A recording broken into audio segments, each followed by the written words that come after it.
G'day guys, welcome to Rumble's Fish Room. So, I'm sorry I've been a bit offline the last week.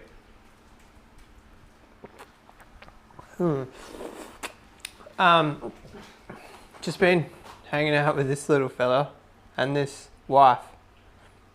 Cancelled tracking. So, what's the camera doing?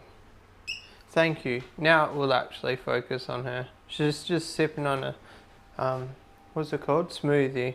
So this morning I set up my new tent, but I didn't think to pick the camera up. I was in a bit of a hurry because I had to go to the koi farm and get some new koi. So that's what today's video is about. I'm going to show you the new koi. I kind of tried to go for a couple of left wing fish that I don't have in the pond already, you know. If you've seen my koi before, I follow a bit of the theme of the red, white and black, and I just wanted to branch out from that a little bit. So let's have a look.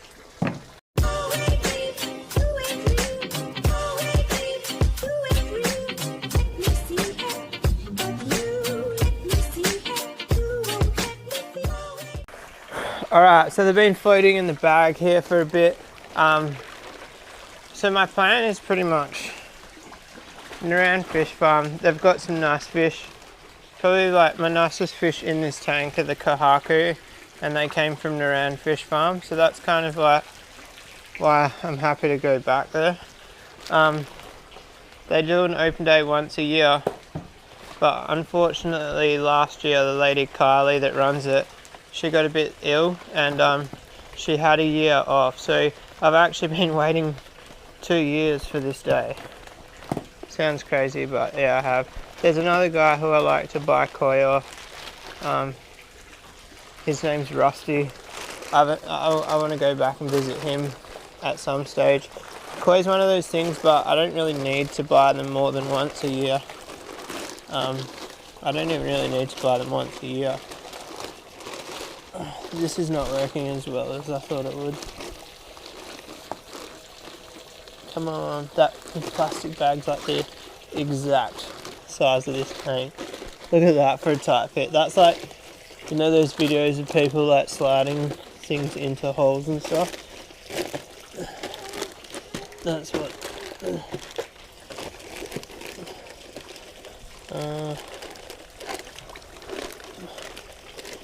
Alright, we almost got there. So wife picked this one. I think it's pretty cool. Obviously, I can't remember what that's called. It's like the scaleless. I don't think I have any scaleless in there, so it'll be a good addition. I do have 3 whites in there, but obviously this one's way different to them. I think this is the biggest of them as well.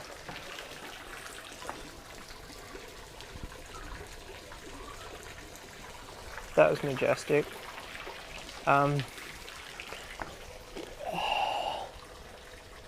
This one here, it's kind of like the traditional style that I like to buy, but it's got the Jinrin through it, which is like it's like a, I don't know, I think it's a showa because it's got the black in the fins there, but it's like a Jinrin showa, whereas like I've only got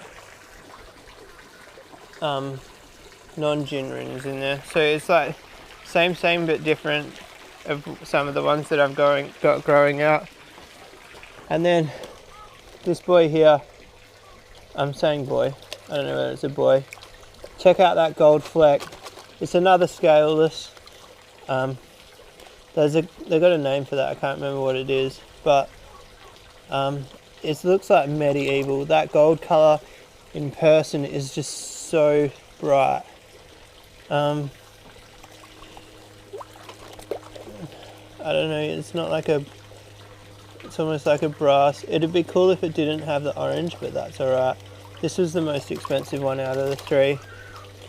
I didn't spend heaps of money, but I definitely spent a bit. So what it is Naran Koi Farm has an open day the lady Kylie, she runs it. She's a top lady, and so basically, I'm not really going to mention what I paid for the fish, but I will say the price of the fish is kind of like halfway between private sale and retail. So I'm reasonably happy to pay it. It's the same person that I get my koi food off as well. It's like my one-stop koi shop, really. Absolutely no sponsorships or anything. Just a good spot, really. So the pond's got a little bit of foam on it. I'm not sure why. Maybe there's a fair bit of fresh leaf matter in there. Maybe the wind picked up. I don't know what else to add. I think that's about it. My limit's like 20 koi, and I think that's put me at about 23.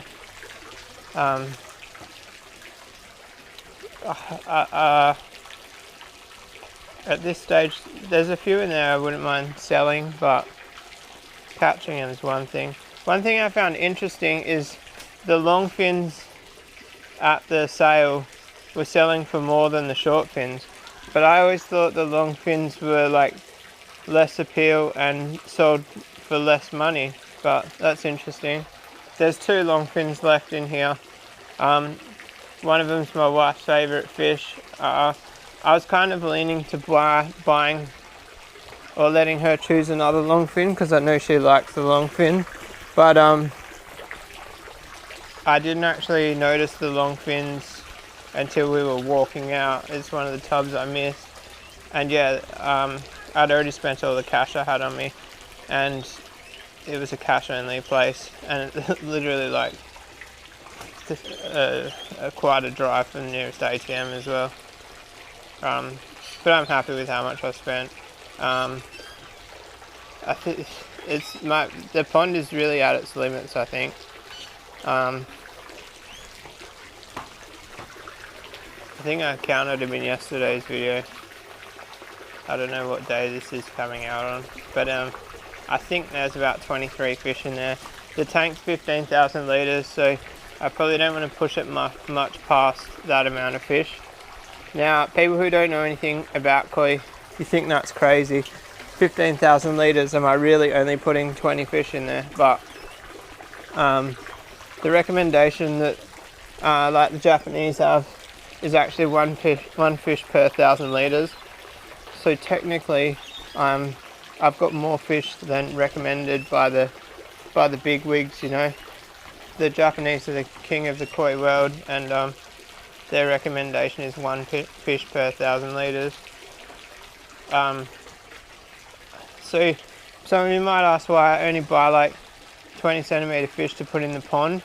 I've found when I buy any fish that's in the 30 to 50 centimetre range, they jump out. So